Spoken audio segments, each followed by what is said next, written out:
Hello, everybody, and welcome to episode number 33 of UnCoMfY CoNvOs. This is your boy Shiv, your guy, your dude, your man, your boy, your man boy, whatever you want to call me. And today we're going to talk about immigrant anxiety. If you came from another country or your parents did, I'm sure there's a lot of different kind of pressures and obstacles that you have to face. And to talk about this anxiety, we have an immigrant on today, but more than an immigrant, my father. He started many successful businesses here in America. He's an amazing dad, raised me well, I hope. So without further introduction, thank you so much for being on, Dad Patel, aka Jayesh Dayabai Patel. All right. That's it. So listen, if I didn't raise you well, you wouldn't be here doing podcast. That's one of the proof that you're focused, you're doing the right thing, and you're doing what you love to do, and you're motivating people, helping us, everybody. Yeah, that's really nice. It's all good. We love being immigrant, and I don't feel like I'm immigrant anymore. I'm more Americanized. Yeah. The way you guys are doing things, you think you guys are doing everything American. You don't do anything like Indian at all. You're Chinese, you name it. Everybody. That makes sense. I mean, there's a lot. I mean, I'm sure there's that kind of pressure, right? Because when you came to America, and then you and Mom were raising us, culturally, we were probably raised differently. Or just you maybe didn't know how we would be raised because you were raised differently in India, just culturally. So what would you say maybe were some of the obstacles, or just challenges or differences raising us in America versus being raised in India? This is challenges. I would divide those challenges by every 10 years. We've been in 30 years. So first few years were, we didn't even think about it much. We didn't have time to think about it. We had to survive, make money and just feed the family. So yes, in the beginning it was all Indian. I go to Indian dances, everybody's wearing Indian dress, just because that is the culture you grew up with. So you wanted to just do those things. Like, when you grow up eating certain kind of food, that's the food you like. So those are the things we like. So we grew you all up with Indian culture, Mm-hmm. a lot of Indian dances, food, meeting a lot of Indian people. So that's first 10 years. Second 10 years, it's a sandwich generation. We call it sandwich time for us, like American and Indian. You start hanging out with American friends, Indian friends, your friends' parents. Mm-hmm. And there's a factor about that some shyness means you're not open, you're not that outgoing. So you don't feel like inviting other parents, American, just because you're not that comfortable. Mm-hmm. It's not because of the race, or immigrant. Yeah. So, that's the next 10 years. And those are the toughest 10 years because we were learning how to do parenting to you guys. So let's take for an example, like when we are growing Pooja, when she became a teenager, within our first 10 years in America, whatever, something, and she would do, a lot of crazy stuff, which we all know, So she will the basement will be full of vodka sometimes, and empty beer cans. So those things were learning process, but we were not happy. Yeah. So each children teaches you things that you start understanding the culture here instead of yelling and screaming. Second one, always a tough one too. But then you start understanding. But then third one is the easiest to raise because first couple of them put you through a lot of American, living style, or going out, this and that. So it gets easier. You got to start understanding. But you turn out to be, one of the best one out of three, but don't tell them that. Don't let them see Dad, this. they're gonna they're listening to this podcast. They're gonna listen to this episode. No, they're all beautiful, equal. But you really did well. You digested everything. You didn't make the mistake they made. So like at that time, now we feel so happy what we have learned, but we are very open-minded. We change, we evolve. Mm-hmm. So the parents we are. So we don't consider now immigrant. We are more American Indian 50-50. Yeah. So it's all good. It's fun, Yeah. Yeah, no, I mean, I agree with that. I think, what you're referring to is in a lot of American kind of media, right? In India, there probably wasn't as much of this. I don't know if you guys ever had in India when you were younger, like high school parties where there was alcohol or like different things like that. That probably wasn't standard in India, right? Right. Are you kidding me? Zero. Yeah. We didn't see alcohol in India at all. Yeah. So we grew up with no alcohol, no cigarettes. Yeah. No dancing party. It was just Indian Garba. That's it. So yeah, very different. Very different. Yeah. So over here is very outgoing. Over here also is you have your children do different things. So they are more ambitious. They can be more successful. They can achieve their dreams here. Mm-hmm. So yeah, definitely. We didn't grow up with those kind of things in India. Yeah. I mean, I would say to your point about like with my older sisters and stuff, I think, I had the benefit of, obviously you guys were new to America, you and mom probably. So raising like, first kid, second kid, and then me, the third kid, like it was probably the first kid you didn't know what to expect in terms of what, because the media feeds your brain. So it's like you'll watch TV shows, there are high school parties. Yeah. And then there's alcohol there. And like, but that's just the media or movies. Right. So yeah. I know what to say. Not only media, man. Those two girls were tough. Yeah, I thought, listen, not a media. I thought the vodka was feeding them all what to do. Yeah, Dad. Those pop-out pints, man. They were just, they were drinking, what do you call it? Drink like a skunk or something. They smell like a skunk. They weren't drinking. Dad, we can't release this. So listen to me. No, you can be honest. You can be honest. Nothing. Every kid does it. Yeah. So yeah, I would say they taught us what the American life looks like, man. Right? Yeah. Before we were just in the house, watching Indian things. But they were teaching us every day, man. This is how we live in America. It was a good thing, okay? Yeah, but that's also how you get trained. Like that's how it is. Media, like it's 100% media because I would say peer pressure, not media. Media and peer pressure, more peer pressure. Yeah. Other girls are drinking, I want to drink too. Other guys are drinking, I want to drink. Hey, everybody's at the theater. Hey, Dad, everybody's at the movies, but only like 2 people there for the movie. They want to go there. So again, you don't have to cut anything off. This is how every family is out there. Okay. Yeah. There's nothing secret about it. Well, we had the same thing though. I mean, for me growing up too, it's the same thing. Like people had, around high school and stuff, like people throw parties, with, especially once you get towards junior, senior year later on, you get like, then people start introducing alcohol and stuff like that. And because again, it's the media, but I think that's a very ordinary high school kind of thing.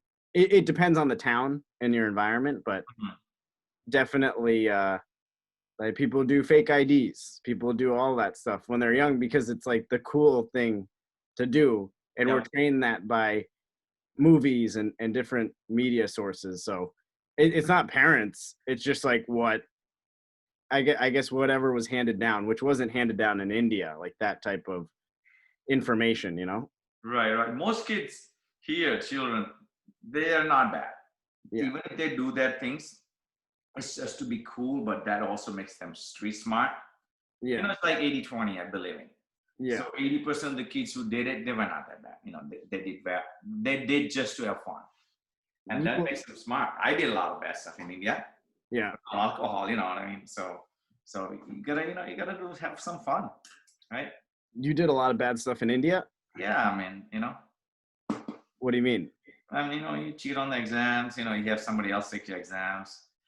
The girls, I was more of like a lot of girls like me, I'm one of the most handsome guy out there. Dude, So what? girls used to do for my homework. I didn't have to do anything. Come on, man. I was running in an election, so those kind of stuff. So, so that's one of the bad, but it's not a bad thing. Who cares? I was like, I was happy. You know what? Let somebody else do work. I'm a delegate. I also delegate my exams to somebody else. Yeah. Let them read, take exams. I'm done. Why not? Right? Yeah. That's And other things, I don't know. You don't share everything, but it's fun. Like I cheated in elections like Trump. Right. So what I did, I had a duplicate people who were voting a few times. And after the election, they'll come back to my dorm, right? And we had a stamp, and we were making new IDs in our dorm, right? And so they will come back. Okay, this guy J Patel came back, voted. He will come back as a Mike Patel. We'll keep making new IDs. So I won by a lot of votes, but that was not the only reason. I would have won anyways. But just to secure the election, so I did some Trump race. Yeah. Get on from Trump, man. Yeah, Dad, I would not associate yourself with. I'm not Trump. That's a very controversial topic right now. Doesn't matter. You can talk about. There are a lot of radio shows out there. People talk about what they feel. So yeah, we're not on Howard Stern. Yeah, not only Howard Stern. There what's the guy. I forgot his name. He's a Republican radio host. He has a cancer or something. But again, be open about it. Don't worry about it. A lot of things are controversial nowadays, So just debate.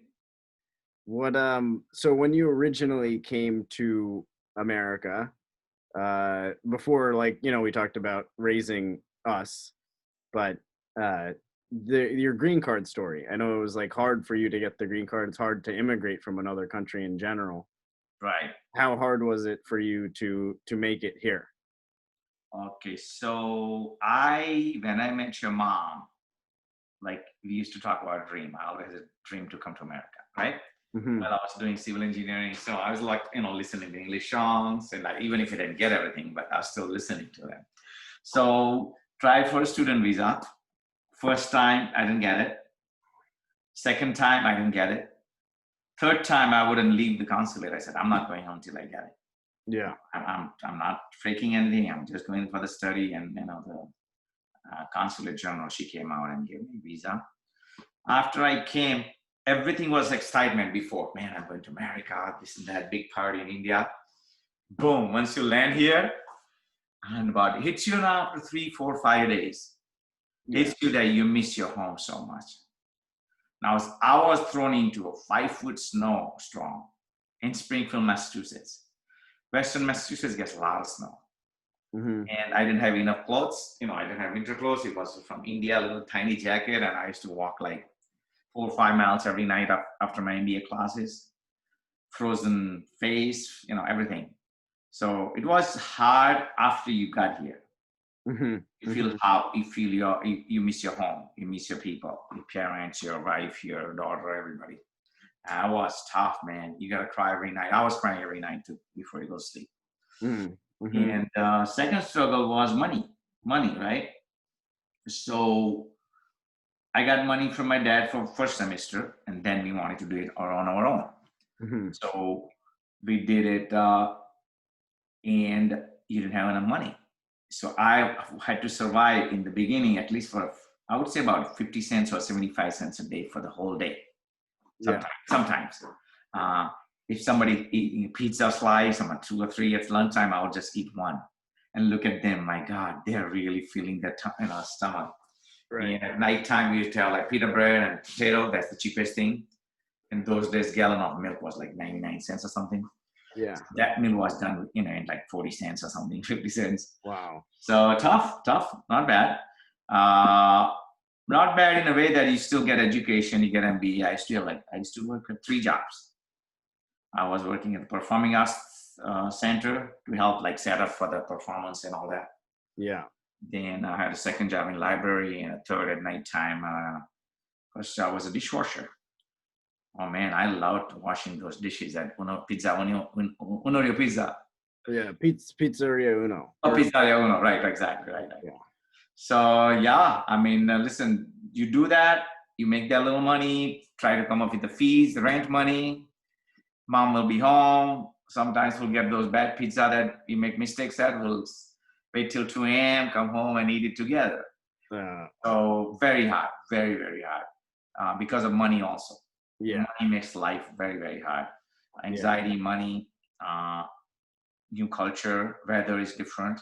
Yeah. Language is different. In the beginning, I couldn't even understand what they were saying. Mm-hmm. And that was very hard to understand, and it takes a long time, but it's not easy. Very hard, very hard. But it teaches you so much stuff. It makes you very tough. Yeah. How many hours would you say? You said the 3 jobs while studying, right? Yep. So it was the dishwasher, Pizzeria Uno. Yep. Or it was the dishwasher at Pizzeria Uno, right? Right. And then library, you're working at the library. Yep. And then the third one was Performing Arts Center. Yeah. Performing Arts Center. I average maybe at least 30, 40, maybe 50. While studying. A lot of work, even full-time work and full-time school. Wow. Yep. Because dishwashing, you pull the 10, 12-hour shifts. Yeah. Friday, Saturday is so busy, you get in at 4 or so, 3 or 4. Yeah. But after closing, you got to sweep off the whole restaurant. Mm-hmm. And it's very plus. And so that's like you don't leave till 2 or 3 a.m. So those 12 hours, 20, 24 hours right there. Yeah. And during the weekdays, easily 15, 20 hours. So. Wow. So that was 4 p.m. Your shift was like 4 p.m. to 2 a.m. for Pizzeria Uno? Well, sometimes 3 to 2, 3 to 3, but you don't get out because you clean the entire restaurant before you leave. Yeah. So 3 or 4 people will not get out till 2 or 3 a.m. Yeah. Easily. Wow. So you went from 3 p.m. till 3 a.m. usually sometimes. Yeah. And then when did you have class, or when did you have your next kind of job? That's Friday, Saturday. Classes are usually evening classes on when you do masters. Yeah. Classes are like 5 to 9 or 6 to 9, something like that. Got it. Yeah. So you didn't work those nights though? No, those are weekend nights. Got it. Those nights, no, you don't work. On weeknights, no. Only weekend nights. Restaurants are busy on the weekends. Yeah. Were there nights where you only got to a few hours of sleep? Yeah, many nights. When you come as an immigrant, you don't really sleep much. Got it. In the beginning, the way I'm sleeping now, like a baby, I was not sleeping like a baby, man. It was maybe 6-7 hours. Yeah. Yeah. It's not good because we didn't know. You should have a balanced sleep so you don't get anxious. Yeah. That was one of the reasons I think added to my anxiety. Yeah. If you sleep less because you're running around for money, food, education, and a job. Yeah. So, yeah. How like now you mentioned sleeping now, right? And I know, and obviously family knows, but how does it feel? Like how much do you appreciate that now, given what you had to go through? Like, do you appreciate it so much more? Both sleep, probably finance, like money. Yep. Do you appreciate, like, I'm sure there might be a higher level of appreciation for those things given what you went through as opposed to what me or the sisters went through. Yeah, appreciation. I mean, first appreciation will start like a family. Yeah. How we raise the family here.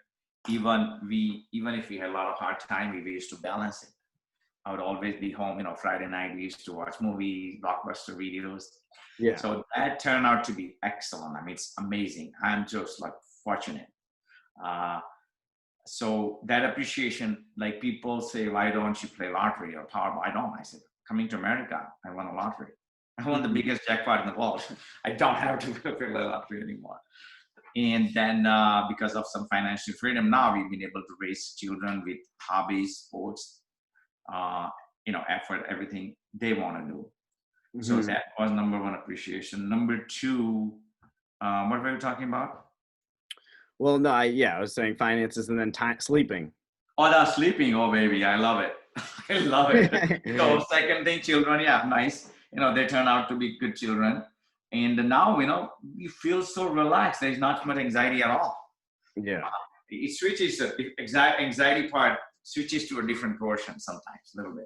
Right. You worry about more health, more children, sort of who they're going to find, who are, they're going to get married, let's find a nice partner for them. So that appreciation. But, oh, man, I appreciate that sleeping in my own schedule. Yeah. The best thing ever can happen. Yeah. Ever. As an immigrant, we were fired up, we were ambitious. That's why we, the best thing ever happened in my life, I got laid off after I got a green card. And that's why I tell them people usually don't like when you get laid off. Oh man, that pushed me to the limit, pushed me to the next level, that how to survive on my own without that regular paycheck. Yeah. And that I bought the first business, 7-Eleven, and then from then on, the train hasn't stopped, baby. I've been buying one every year. Yeah. But so we are very ambitious. We always look for deals and how to be financially freedom. But at the same time, we are generous. We believe in helping people. That's very, very important. Yeah. I do not have time to do much community service because I'm really enjoying my personal time. But at the same time, whenever we have chance, we give to people. We help people. So yeah, I'm pretty much, I'm telling you, we're living the dream. Living the dream, baby. Yeah. When you talked about the transition from the job, it was a construction job, right? Yeah. And then that was the first job out of college. Yep. And then at a construction company, and then that was like, you had the paycheck, you had scheduled hours, right? Yep. And then you said you got laid off, and that was the best thing that happened to you. Why do you say that? What happens if you don't get laid off? You just keep doing the same thing over and over and over. Why? Yeah. Because once you have family, you have expenses, so you need that money to pay the bills. So if somebody doesn't lay you off or force you out, you depend on every weekly paycheck. So you're a little bit more comfortable. Okay, I can pay the rent, I can eat. But you're not going to quit on your own when you have a steady income coming in. Yeah. Right? So you're forced to leave, and that forces you to do something creative. Right. That is considered the best thing ever, because I use that time into benefit. Means, let's say in America, you can achieve anything you want. So in a job, you only work 40 hours and you only get paid for 40 hours salary. As a project manager, as a civil engineer. But once you go on your own business, if you work extra hours, you see more return, satisfaction, money, everything. So we worked so hard and we made it. More financial freedom. It was huge. In first 10 years, we were financially free. And that made us relax and raise the children the way we wanted to, enjoy the things we wanted to. So you can do things you want to with time and money. Right. Money doesn't make everybody happy, but money makes you feel comfortable. Yeah. So that's why the best thing happened. Why? I had my own time and money. Yeah. That's a good point. I mean, it's also a little bit of a risk, right? Because you jump into something new, you don't know if it'll work out. But you kind of did it because you had to. Yep. Yes. Exactly. Would you suggest? Because I know a lot of people, in America in general, you have the stability of the paycheck, right? Mm-hmm. Would you say in certain scenarios that like that's okay? That's what you should do because you have steady, like, would you say that there's instances where that could have caused maybe less anxiety? Because you mentioned kind of going off on your own, but probably, again, the hours went up because then it's your own business. So are there benefits to you in your eyes, like of having the steady paycheck versus being more of an entrepreneur or having your own properties? Living paycheck to paycheck is a horrible way to live. There's no benefit. Even if we think, it's just because people look for safety. Right. That's the only benefit that, oh man, I have this. Just everybody should really get out there and start doing their own things. Yeah. I'm telling you, and you can see a lot of millennials like you guys are going out and starting small businesses. Yeah. It's so much fun. Yeah. One, you make more money than a job. Yeah. Okay. You really should do things on your own. Yeah. It's just amazing. It's a different feeling, different freedom, more time, more money, more health you can focus on. Everything is good. But again, we just don't have choice. 80-20, 80% of the people, we don't have choice. We got to pay the bills. Right. Yes, they say I enjoy what I do, but man, the employers make you work like a dog. Yeah. I've seen a lot of friends doing it and they're tired. They can't even go to sleep. They'll get up at 5 a.m. Yeah. So I mean, I can't force everybody to be entrepreneur, but they can be, they should be. It's Yeah. not that hard. I tell people, money grows on trees. Yeah. You don't need money to make money, especially in America. It's so easy Yeah. because you have to know when to shake the tree. Don't shake a tree in the middle of the summer. Not a dollar is not going to come down, you know, right? So it is amazing. This country, I'm telling you, you can achieve anything you want. Yeah. Just have to be so smart, so creative, and so focused. These kind of things are not taught in the business school, even if I get an MBA. This teaches you by your own experience, hardships, and or analyze the whole thing. Yeah. And I'm telling you, no business school teaches what you really learn by being an entrepreneur. Yeah. They only teach you how to do a job. You know, that's taught in the schools, in the colleges. Yeah. But to be an entrepreneur, not even business schools teaches you that. Not even Harvard. Yeah. Yeah. I feel like that that psychology helps a lot too as you get older, right? Because if you take that risk of jumping into it, then I feel like when you start your own business, and just from observing you kind of going through it, and mom, like at the beginning, it was a lot of work up front, like lots of hours. And you might have that with the job too. But then later on, now you can sleep more, and because you took the risk, but it did take, you still have to work a lot at the beginning. Right. Oh yeah, definitely. We work a lot, and at that time, when you, as an immigrant, especially when you work hard as a first generation, there's a lot of struggle. Yeah. Means husband is doing their job, wife is doing their job. They don't have time to talk, enjoy. So there's a lot of ups and downs in the life in the beginning. So that is the sacrifice you should be able to digest, or whatever it's called. Like, you should be able to go through instead of giving up. Because if you're going to work 60, 70, 80 hours a week, there's going to be some ups and downs in life. Okay? Kids going to miss you sometime. The wife's going to miss you. You're going to miss a lot of functions, this and that. So, but you got to get it. I mean, listen, we think we did the right thing. Yeah. By mom's support, she did an amazing job supporting it. And we, definitely, we have a love marriage. We can't live without each other. She's an amazing lady, definitely. But at the same time, yes, we had ups and downs. Yeah. We understand each other. It's every 10 years, there's a little thing coming. But as the time goes, it's getting better and better. And that's it's like, you grow a tree, but the tree grows and then you have fruits coming in, they become ripe. We are enjoying that baby right now. Pulling this mango out from the tree, eating it, Yeah. It's beautiful. It's amazing. Yeah, that's great. Well, you guys earned it. I mean, that's all the struggles and stuff. Now you can be probably more relaxed. Oh, living the dream. I told you.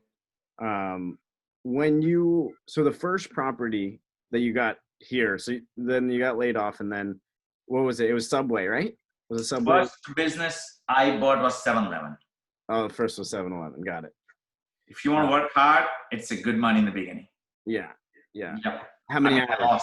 I lost my hair, but I made a lot of money in 7-Eleven. Yeah. But then you got it back with injections. Yeah, no. With hair transplant, right? Injections, you can say that, right? So, right, everything is back. So that was first. Yeah. And how many hours was that at the beginning? I was doing 7 a.m. to 7 p.m. 7 days a week. Got it.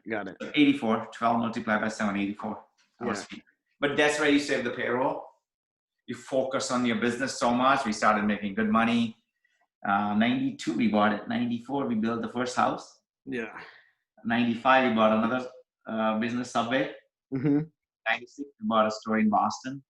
Yep. 97, we bought a store in Newport. Yep. I'm telling you, it's just train didn't stop. And at the same time, we didn't think about it. We just buy it, make it work. If you don't have enough money, just borrow it. You got to do OPM, other people's money. And we have a lot of relatives wanting to give money. And just after that, 1999, we bought those buildings in Boston, Newport. In 2001, I think we were building that house on Juniper, and we didn't like the contractor. So we bought this house 2002. Yeah. And then every year we've been buying real estate or a business. Yeah. And now it's like not 1, 3, 4 years. So it's been fun. And, I love real estate has been amazing for us. So Yeah. Yeah. That's great. Yeah. That sounds like you started and then you didn't stop with growing it. I'm understanding it more now what you did because I'm older. But, when I'm little and just playing tennis, right. I don't know what that, journey was like. I saw it, like I saw the stores and everything, Mm. but it takes a lot of courage to do that. I think that's also another factor, right? Because if you have a job, a steady job, I think those are in some cases really great because you have your income, especially if you're growing and developing in it. Yep. But it takes a lot of courage to, like you said, use other people's money, or because you have to have guts for that. So I think that, and a lot of confidence. Right. So I think that that's a unique trait. It's not like something that maybe everyone is going to risk because sometimes it doesn't make sense. But I guess that's why you have more freedom now. Yeah, but I mean, to all the entrepreneurs out there, you gotta leverage people's money, people and bank. Yeah. That's the only way you can come ahead faster. So as an entrepreneur, you want to make a higher return on investment than average out there. Yeah. Because why? Your cost of living keeps going up every year. Mm-hmm. Inflation is going up. So if you're making an average return, that extra money you have, you're going into extra expenses. Every year expenses go up. Mm-hmm. Your job is to be creative and make more by leveraging other people's money, leveraging your talent, or make extra ROI, return on investment. Mm-hmm. And in the beginning, it wasn't even anxiety. I was just left and right, just borrow money. Give me money, I'll make it, give it back. Make it, give it back. Yeah. Some years came in the middle when we were making big decisions. Yeah, I wouldn't sleep a couple of nights here and there. Man, there's a big closing tomorrow.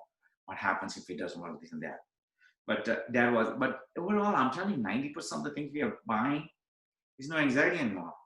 Yeah. Now it's like you go and you like it, just buy it before you walk out of the property. Go on to the next one. You see it this week, what we did in like last 4 months, we bought like 4, and this week alone 2.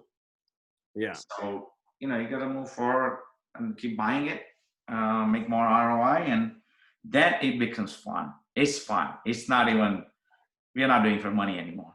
Yeah. It's like you see, this works. If you make a decision like that, it works. Yeah. So now it's fun. You're right. I find it impressive that you still have the fire and the drive to keep going, right? Because you're relaxed in a way, but you're still like you like it, like you're still into it. Are you kidding me? I love it. I can tell you one thing. I would still buy a business or real estate, or still keep dreaming the day before I die. Mm-hmm. Let's say the day before I die, I may still have a closing and a negotiate. You know why? Because I don't know.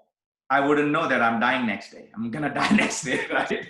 This is how ambitious people think, man. So the people like me, I'm gonna just make a deal. I don't know I'm gonna die tomorrow. Yeah. So I'll tell, all right, let's buy this property. What are you gonna do? What's the calculation? And then before the closing tomorrow, boom, I'm dead. Only you and Pruta is showing up at the closing. But I'll be still watching you upstairs. So that's how I would say entrepreneurs are fired up. Yeah. It's just fun. It's fun making deals, Yeah. And that's a sign that you're doing the right thing that you want to do, because you want to keep doing it regardless of the outcome almost. Oh yeah. Outcomes can be good and bad. It doesn't matter. Just keep moving forward. Yeah. Past teaches you stuff, but you don't really want to talk about past too much. Yeah. For the did you ever, I'm curious, because you talked about 7-Eleven. We own convenience stores. There's generally like, I don't know if you were aware of this coming to America, but like growing up watching like the Simpsons or watching different shows, they say Indians always, or always own convenience stores. Right. So when you bought 7-Eleven and you and Mom were working there, and did it occur to you in your mind, like, oh, there's a stereotype that Indians own convenience stores? At that time, I didn't know, but then I learned it after 10 years. So right now, when I see people and talk to them, I says, come on, you see brown skin, you can tell that I own convenience store, right? So, yeah, I mean, I make fun of myself. It's fun. Yeah. We still on convenience store Newport, so I still make fun of myself. You're right. Yeah. So it Yeah. didn't occur to me, but it's fun making fun of yourself. Yeah. Oh, I love it. Oh yeah. So I just make people laugh like you. Yeah. People would make that, and it'd be funny. But I also think you spin it positively too, because you're like, oh, like it's in the Indian blood or something to like own business, and you spun it positively. It's not like you like saw that and you're like, oh my God, people are being racist because they think you're like, no, it's good that we own convenience stores. Oh yeah. Definitely. Listen, we found a way, everybody finds a way, every person out there, how to make more return on investment. Yeah. And real estate is amazing. I was on TV in 2004. I remember. They asked me, why do you believe in real estate more than stock market? Yeah. I answered, I said, listen, just listen to me one more time. What is this called? It's called stock market, means stock, shares, right? And another thing is called real estate. So why? Because this is real. This is real estate. It's not going to go anywhere. Yeah. And you keep investing and it works. So, yep, that's, I'm telling you, if you want to open a business, come talk to me. Have anybody call me. Yeah. I'll tell you, I'll fire you up and I'll help you. Yeah. And you'll be a millionaire about less than maybe 10 years. Yeah. One thing I've noticed in your personality in general, from all these statements you're making, you're like, in college, you're like, I was attractive, everyone, like you're like politician, you're like, I can be president. You just said, oh, if you talk to me, I could help you get a big return. Everything, it seems like everything kind of, all of your perspectives, you have a lot of confidence in. Oh yeah. Where did that come from? Was that natural, or where did you develop it, or did it just come to you and everything? Very good question. Very good question. Smart. I would say that when child is born, child doesn't know anything. Okay. That comes from parents. That's number one. So my parents were always positive. Anything we do, that's fine. It'll be fine. Just go on. And even if you make mistakes, they were supportive of so much. That blood, I'm telling you, my mom was, even if she wasn't that educated, every evening she would do homework with me. Every evening, that was the routine. She wanted me to become an engineer, successful person. My dad will help me send people, for my canvassing for elections. So my dad was more about making me street smart. And the mom was all about making me book smart. So the balance was amazing. And dad will, in India, I can beat up people. So it doesn't matter. My dad will be, somebody threatens you.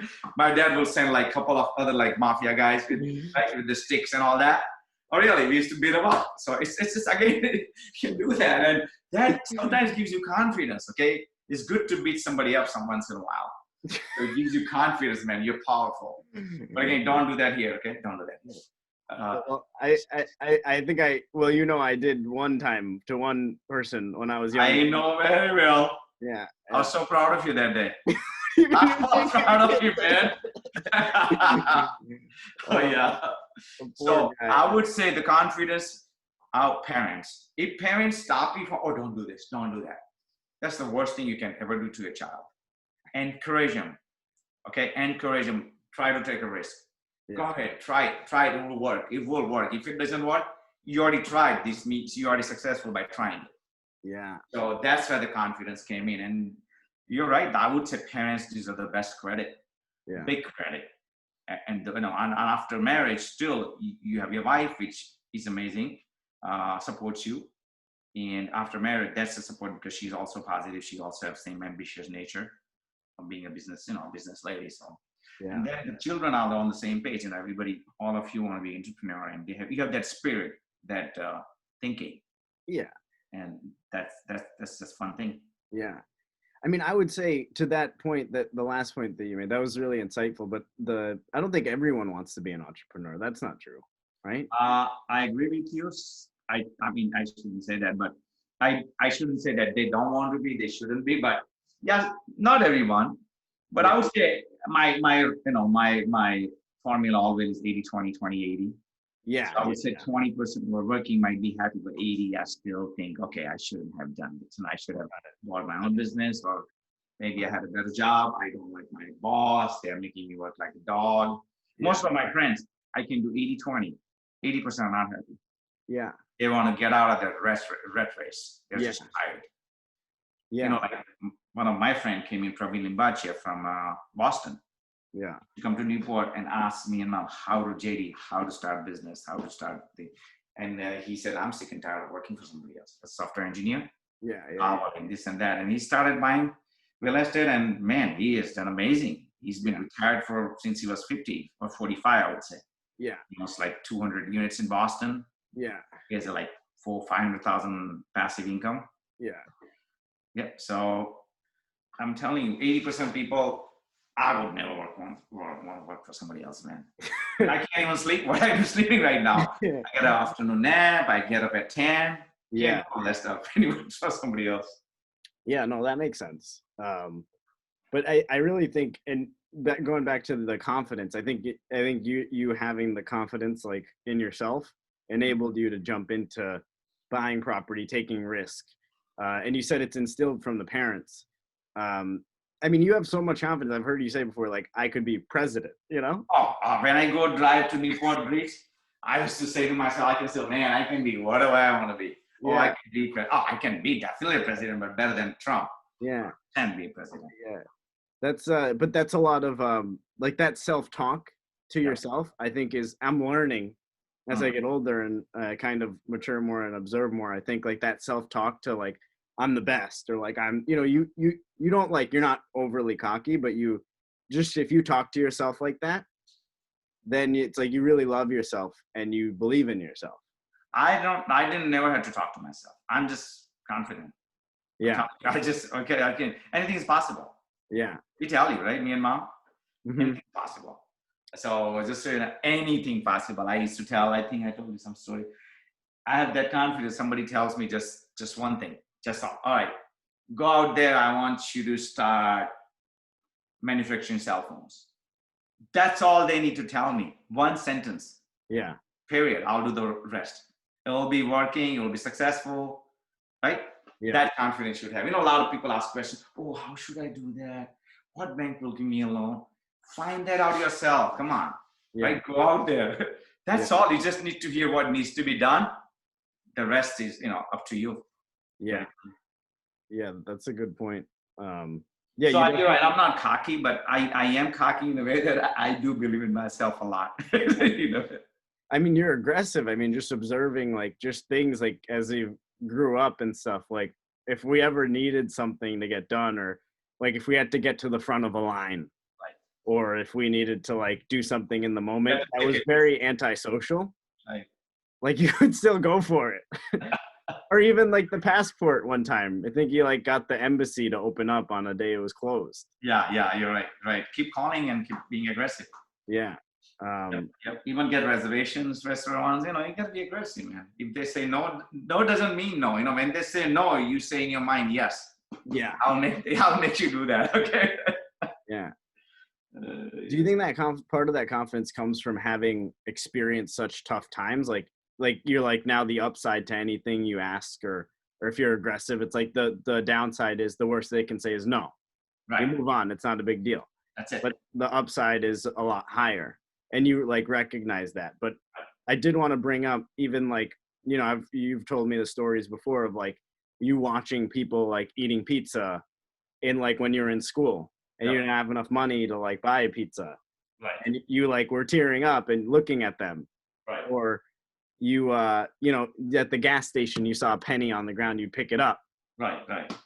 Like those types of things, like those types of experiences, how do you think those shaped you too in your character and your confidence? So at that time all you're thinking about survival, but also anxiety. You're right, at the time. And I want to share one song I used to love those days. Okay, I'm gonna play it, record it. So it's recording. You're looking for ways to increase the value of your business property. Too bad. Okay, ready? So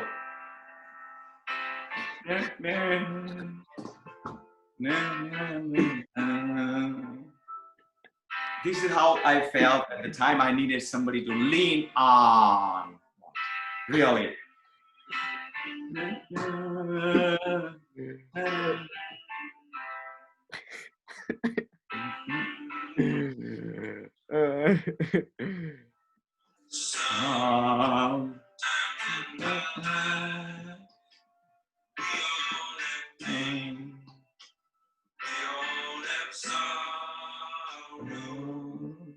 do you just know the beat?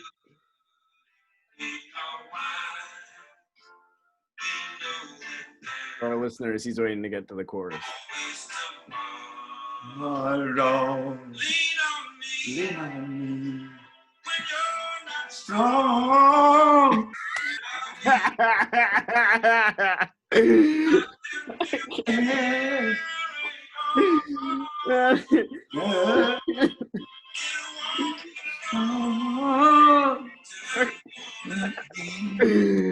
I need to lean on.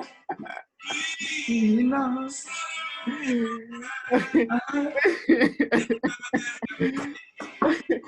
Oh my god.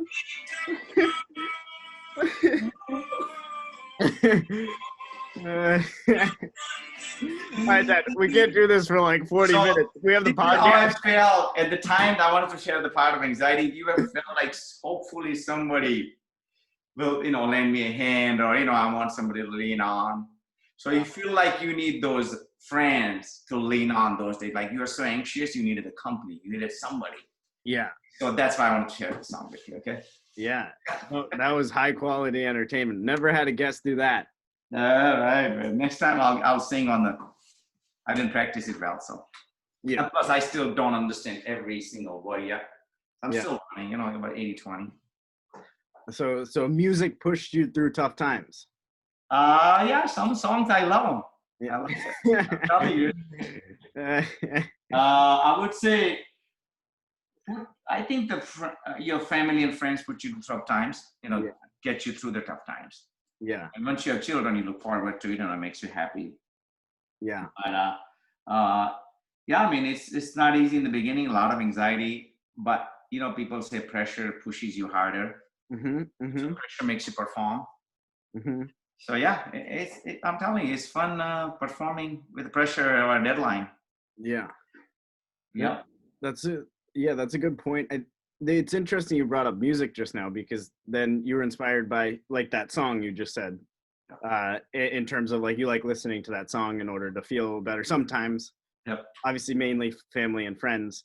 And then you also started, I remember when I was little, watching football, like American football. Like there's these cultural things like, American songs and then American sports. And you started getting into those things. How'd you get into those? And like, cause you came from India where you loved Indian songs, cricket. Yep. And you just quickly adapted and started enjoying American sports and everything and embraced it. Like, how did that happen? So when we used to own 7-Eleven, and everybody would talk about a Super Bowl. I don't know what the heck means Super Bowl. And I was taking customers, right? And then we'll sell the merchandise, those mugs and cups. Yeah. I said, man, I gotta watch this. So first time we had a Patriots Super Bowl against Packers, I think. Drew Bledsoe and Brett Favre. Mm-hmm. We had a big TV in the Frenchtown house. And in the basement, we watched it. And man, I had some Coronas, had fun. From that day on, I just got hooked up to the football. Yeah. Patriots, and we used to watch together every game. Yeah. So you're right. I just love football. It's the best game ever invented in the world. Very intelligent. Definitely need brain and body. Yeah. Both you need it. Every player has to get involved in every single play. Yeah. It's amazing. That is the best sports ever. So you're right. I got Americanized by drinking beers and watching football. In my man cave. I call it. And I love learning those American slangs, which I make fun of you guys. A lot of times you guys make fun of me. Yeah. But it's a beautiful culture, beautiful country. Everything is amazing. People are amazing. People love each other. Yeah. I'm telling you, God bless America. Yeah. God has made a beautiful country here. So. Yeah. Yep. That's how I got Americanized. Yeah, we did. I remember football, and then we also did baseball a little bit for a little while. Yep. Yeah, I remember all of those things. And then, yeah, watching the Super Bowls, like cheering them Yep. on. Yeah, but I just find it awesome that you adapted to the culture and you like enjoy it. It's not like you were like, oh, I miss cricket. I miss all those things. Like, Right. you didn't stay attached to those because I know some, family and stuff stay up late watching Yep. uh, Yep. cricket. And you used to play cricket. Oh, I was a captain in my college. Yeah. Yeah. Yeah. So, I mean, football, we got into that. That was the first reason we got into football. Yeah. Baseball, I got into baseball because of you. You used to play baseball. I used to come to your games. Yeah. And then after you hit that, you were the home run derby champion, man. I got into it big time. And we started watching Red Sox, the Poppies home runs, Yeah. Yankees, Red Sox. Yeah. And you know what? What happens in the beginning, if you're drinking, you get into sports easier. So, a lot of beers, man. Everybody's high-fiving and all that in the beginning, okay? In the beginning. And you really get into it, you know what I mean? So even if I didn't understand the American sports in the beginning, it was a reason to drink. Means if you watch sports, you get a drink. It was going parallel. Yeah. But now I still watch without alcohol. It's fun watching. Yeah. But baseball because of you. I think basketball I got into it because of Pruta. Yeah. And Pruta because she loved Ray Allen, I think. Yeah. I mean, she didn't love him, but like she liked basketball. Yeah. Yeah. So that's how I got into it. And right now, we love football and tennis. Yeah. You're right. And tennis, same thing because of you. We got into tennis a lot. Yeah. I used to play a lot, and then you became one of the best in the States. So yeah, we love watching you and all your friends playing on the court. So you're right. That's pretty much all American sports. Yeah. And we have friends who we hang out with, and so culturally mixed well. Correct. I agree with you. Yeah. That's interesting. You mentioned tennis and everything, and another thing is like with the freedom, kind of feel like that you and mom kind of developed with how you conducted the businesses and everything. It's like you showed up at you were able to show up at all the tennis. I'm very lucky that you were at all the matches, like most of the baseball games. Like that's rare, and we had days where we'd go to the tennis courts and just play all day. Yeah, we were lucky to have all three of you who played at a high level. Good, tennis. It doesn't have to be high or low, but we enjoyed watching you. Yeah. But you also played with passion. Yeah. Pooja, Pruta, mom used to play ping pong. Yeah. And I started learning tennis because of you. So I used to love running around, man. Yeah. And remember at the doubles tournament, father-son doubles tournaments, you would hit the ball back, and if it was a high pressure point, you'd run off the court and tell me to play. You. So my goal when I play double with you is father-son tournament. Serve it, run it to the net, and stand in one corner. And you take the 99% of the court. Remember? And we won, man. We won the championship at Warwick Heights. Yeah, that's how we win. Yeah. So you hide your weakness to be successful. Yeah. Okay, and show your strength. Yeah. Okay, so I was hiding the weakness in the corner over there. Show the strength. Sheep Patel in the back, baby. Don't hit it at him. He will hit the winner. Yeah. They knew exactly what you were doing too. They're like, "Is that legal?" Anything is legal. Are you kidding me? Yeah. When president is Trump, anything is legal, man. When they would hit the ball to you, I remember sometimes I'd get mad because it came right at your face. Right. And then you'd avoid it with your head, and you'd be like, you last minute, and I wouldn't get it because I'd be like, Dad, what? I can't react back. You were right there. But he used to run everywhere. So it was all good. I'll just remember I'll switch the courts left, right. So anytime they hit a ball at me, I'll run on the other side after that. So you keep getting the left, right balls. Yeah. Yeah, we frustrated a lot of doubles player on the other side. Yeah. You did it, not me. You did no, it. we. Because what you would do is you would hit lobs, and the person at net, it was such an easy shot, but they couldn't get it, didn't reach. And you were consistent hitting the lob. I was considering two things: lob and serving on their backhand. Yeah. Those are the only two things I was good at. Well, it was solid, but then after they hit the ball, whenever you hit a deep ball, I knew the point was almost 90% over. Right. Because if you hit one good ball, I was like, I could take over because they're gonna have trouble hitting it back to you. I'll get it. The bounce is so high, it's to their head. So Yeah. even if they return, it's so like lollipop. You know. Yeah, yeah. That's fun. Do you miss tennis at all? Playing tennis because you stopped it. Do you miss playing? Not much because I wasn't that good. I played because of you. You were the company. Yeah. So I don't really know. I mean, yes, because I don't have really a good swing on the forehand, and I don't want to play lobbing it. It's annoying to other guy on the other side. Yeah. They want to hit the nice strokes, and I can hit the stroke if I play consistently. Yeah. I've been doing it.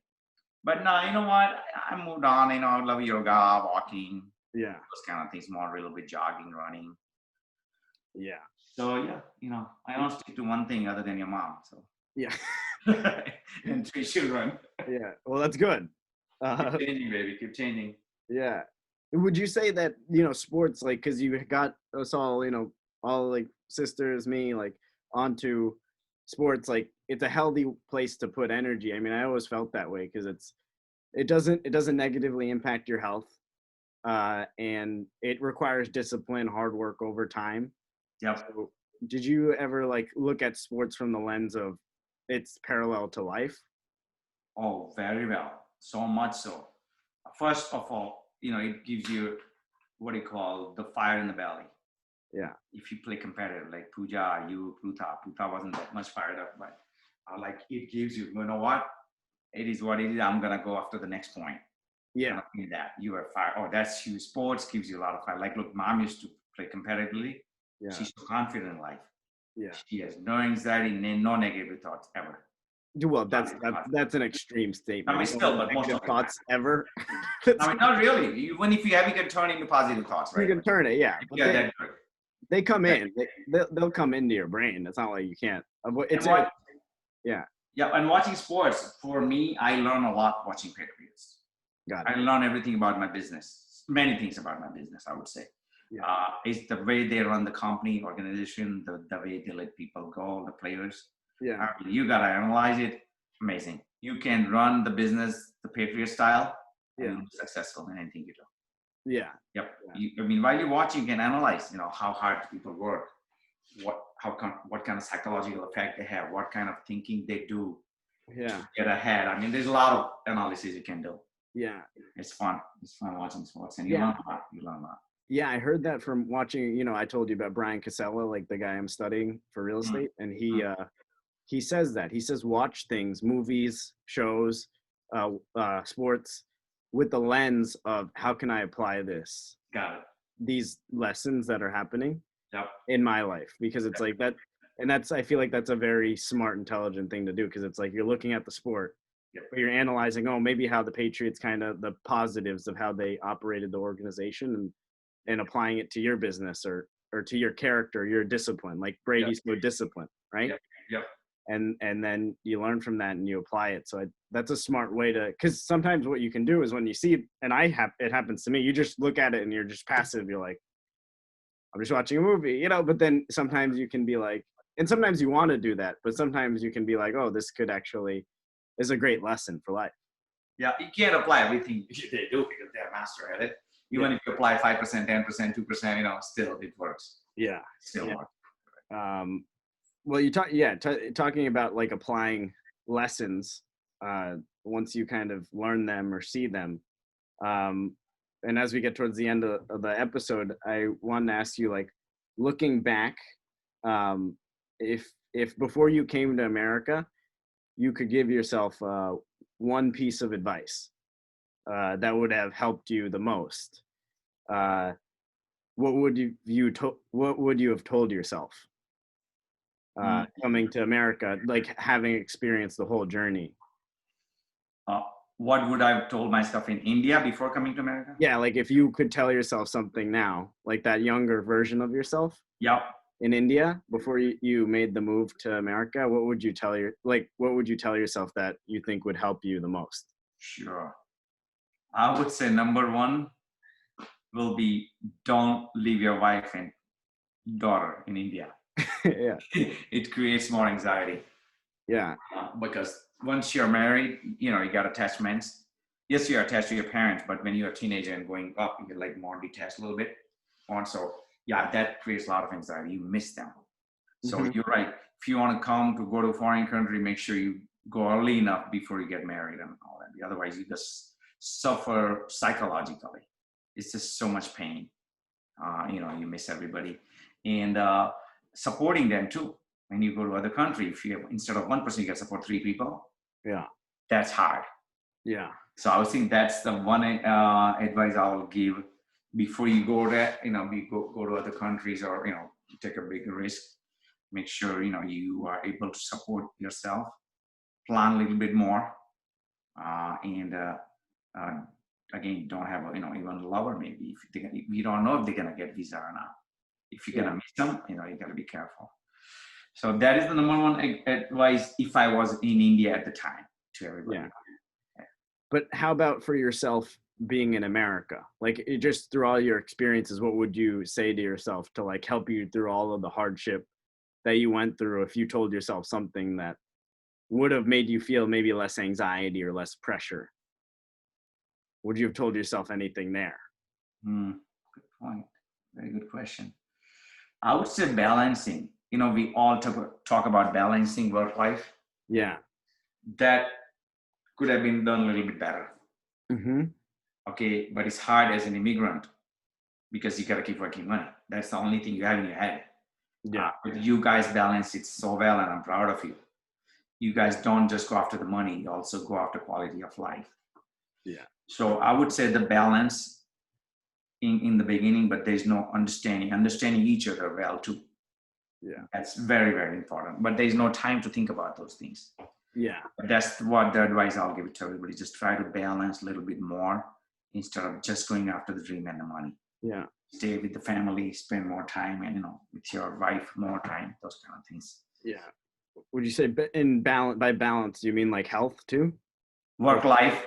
Nobody thinks about health those days. You need money to eat. Yeah. I would say work and life. Health comes like for you guys because you have everything going for you. So you can have that extra 2 hours. For us, health wasn't the issue. We just eat and sleep and work. Yeah. And go to a couple of parties here and there. Isn't balance a tricky topic though? Because if in order to get ahead in a business or entrepreneurship or something like that, don't you have to have a slightly tipped balance at the beginning? Yep. Because you have to compete. Oh yeah, it can never be balanced equal. It's never gonna happen. Right. Even if the day before you die, you're still gonna learn. Still try to balance things. Yeah. I guess how do you, because in that imbalance, right? Yep. Like say you're working crazy or you're really focused on your goal, you're working really hard. I think what I'm realizing and I'm trying to learn now is like, work hard, trying to instill that work ethic, but also be healthy and like mixing the two. If you can combine the two, like, someone like Brady or someone like that, it's like they prioritize both health and their work. Yep. And I think that combination is lethal because you feel good. Yep. And you're working like that. I think you maximize productivity, but it requires more discipline. Oh, it's amazing. It's amazing, but not everybody gets that opportunity. That's true. Yeah. Balanced in that way. Yeah. Right? They have to struggle daily. It's not possible. Right. If they have to pay those bills, they got to do second job at nighttime. Right. But that's the best thing. You're right. It's a dangerous combination. It's like a nuclear bomb, man. You can do anything you want. Achieve anything you want. You're right. It's a good combination. Yeah. Yeah. Well, that's good to know. Before we wrap this up, I want to do a quick little game just to see if you remember certain things that I did when I was younger. So this is going to be why'd you just walk back? Okay. This is going to be a true or false. So when I was younger, I tried to flush a pancake down the toilet. True or false? False. False? I didn't see you doing that. True. Remember one day? Do you remember the day? So you came home. At French town? No. The home now. So okay. You came home and then you opened the toilet and there's a big pancake in it. Oh. Remember? I don't know.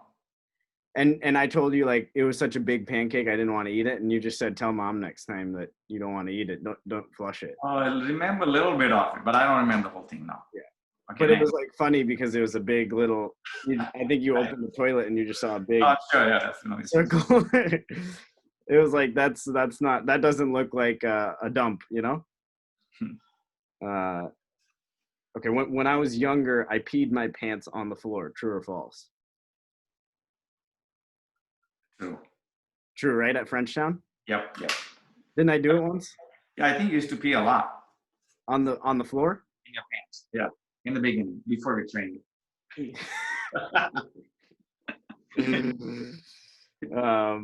Yeah, I think I remember one instance. It's a fuzzy memory back then, but I think I remember peeing like on the hardwood floor one time. Right.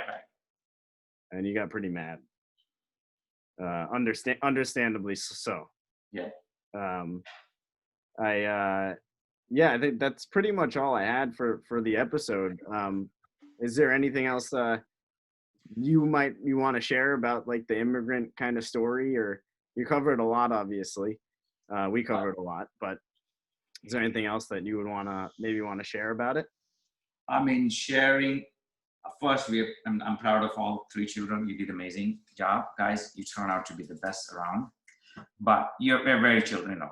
A lot of kids are amazing out there, but I have a great wife, parents, everybody, family is good.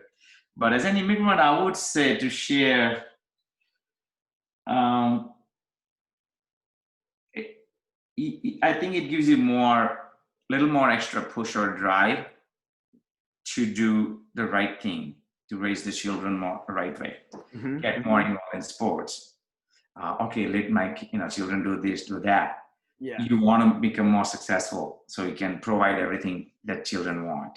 Yeah. I think that's what comes, I think, naturally in most immigrants. Yeah. That's a great point. I think that you might have more drive because you didn't have as much when you came over. What do you think of our generation, right? Like maybe some people in terms of the parents provided us with more resources than you had when you were here. Right. And obviously you have a crazy amount of drive because you had to survive. But this generation, we're not, I mean, certain families, right? Lucky children.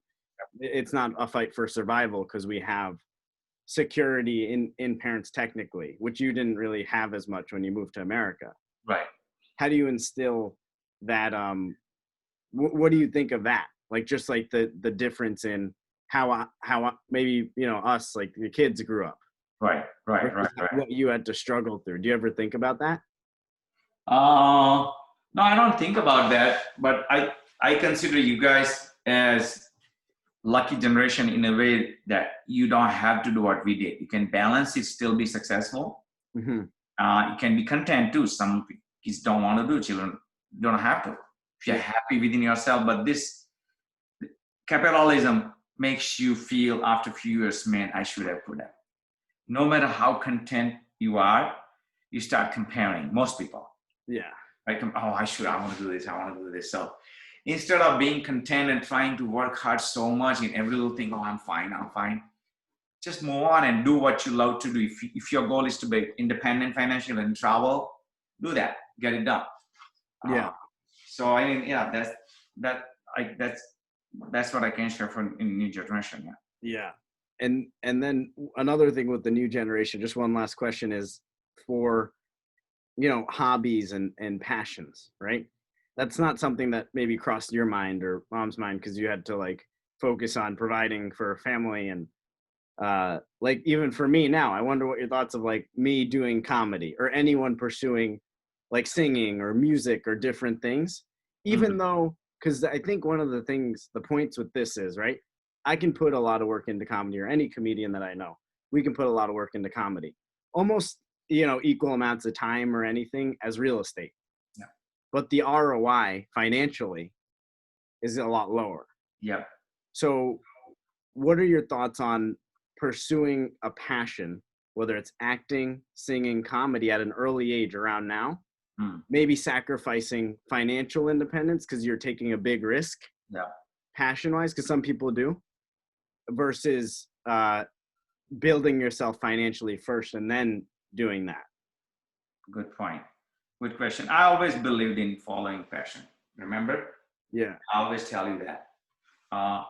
And it's the best thing ever to do. But in order to just follow the passion and do not worry about your financial security or making a little bit money, may give you anxiety after a few years. You may start comparing with other friends. Oh man, this guy bought a house, this guy did it though. So you have to be so focused, so content like Mahatma Gandhi to be that person. So a lot of people be successful even balancing both things, following part-time. What I've been through, I would definitely do financial security first, because otherwise it gives you anxiety. I mean, yes, there are 0.0001% become successful, but billionaire, multi-millionaire, but there are so many other ones fail and they may be struggling too financially. Yeah. And so I would definitely go for financial security, because this world it's in this capitalism, world. You gotta do that. If you're living in Africa or some village in India, because everybody else is living the same way, you're fine, being content. Yeah. But those places will not even give you opportunity to go achieve the dream, because the infrastructure or everything is not there. Yeah. So here's a tough balance. You got everything you want, you can achieve dreams, but at the same time, you need a little bit better quality of life. Yeah. So I think improving quality of life, being a little bit more independent, that's first, and then start following your passion. And most kids are lucky, like you guys are. You already have everything together already in the beginning. Yeah. Already starting out. So you can start doing some stuff on the side, but it's hard. I'm telling you, as a parent, we question ourselves, are we doing the right thing for the children? We are still learning. Yeah. Are we giving them a right advice every day or not? Then we are mixed up. Okay, follow passion or make money. Follow passion or make money. It's so hard. Yeah. So we let you make your own decision, but we try to, steer you around a little bit safer, which you always tell parents always do for safety. Right, for sure. Yeah. So I'll definitely go for financial security first. Otherwise, a lot of people get anxious, and there's anxiety, a big thing in America. Yeah. Socially, people are not that attached. You can't get out in winter too much, So that's the mental health. Okay? Yeah. So mental health is better balanced when you're financially secure or socially secure. Yeah. Friends, those are things.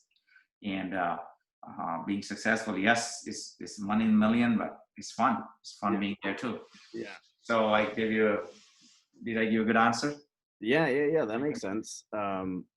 It's almost like money isn't a bad thing to have. It's a good thing that can allow you to take care of your health more and do that. But in that journey, I think that it's something that I've witnessed as I've gotten older, is like, if you put so much stress and thought into it without taking care of your health or being more in the moment, then that whole capitalism too can destroy your health as well. Yep, I agree. If you're trying to make money, right? And I think a really important thing in that, you're going to have to sacrifice, but making sure mental health is still up there as a priority. Yep. Because you can make so much, but you might not like your health, your physical health, or your mental. Yep. If that's not in order, then is that really what you want? Yep, I agree. Like, I'd rather live in a smaller house but be healthy. Yep. So I think that, like you said, there's somewhat of a balance there. Like, obviously you have to sacrifice. Yep. But I think there's something there of like, the health factors has to be a priority. But definitely, you don't want to be greedy about money. Yeah. That's the number one thing. You don't want to get high on making money. Those kind of things. You make more money, you get more high. Yeah. Not by taking drugs, but psychologically. So that's very, very important. Don't be greedy. You want more and more and more. Yes, you can have more, but as long as you balance your health, mental health, that's important. Yeah. At the end of the day, it's just a piece of paper, right? You're right. That's all it is. It's just not even a paper anymore. It's just you log in. At the end of the day, it's just a password and log in. That's all the money is you look at on the computer, right? Yeah. There's not much. You see a plastic card and log in on a computer. That's all you see. Yeah. yeah, there's so many examples of people who live very humbly too, and are happy. So I think that's a good point. But it's not a bad thing to want to earn more. I think that's a good point. Correct. It's not a bad thing. Correct. You're right. But yeah, I think that's a good way to wrap it up. Right. Covered a lot. Learned. I hope anyone listening learned a lot about immigrant anxiety, and probably a little too much about our family. You may have learned, but that's okay. It was honest, and we'll be back with another episode. In about a week. So stay tuned for that. Thank you so much, Dad, for being on. I love you. Love you, Steve. Thank you for having me. We're proud of you. I'm telling you, I'm learning from you every day. So we are really proud of you. I'm proud of you. Yeah. And we love you so much. I cannot live without my family. You know that. Yeah. All right. Have a good one. Thank you. But no, I do that. You don't. I'm gonna say that. All right. No, I say to you, have a good one. Because I'm the host. Yeah, I know. But yeah, to everyone listening, stay tuned, and we'll be back soon. Peace. All right.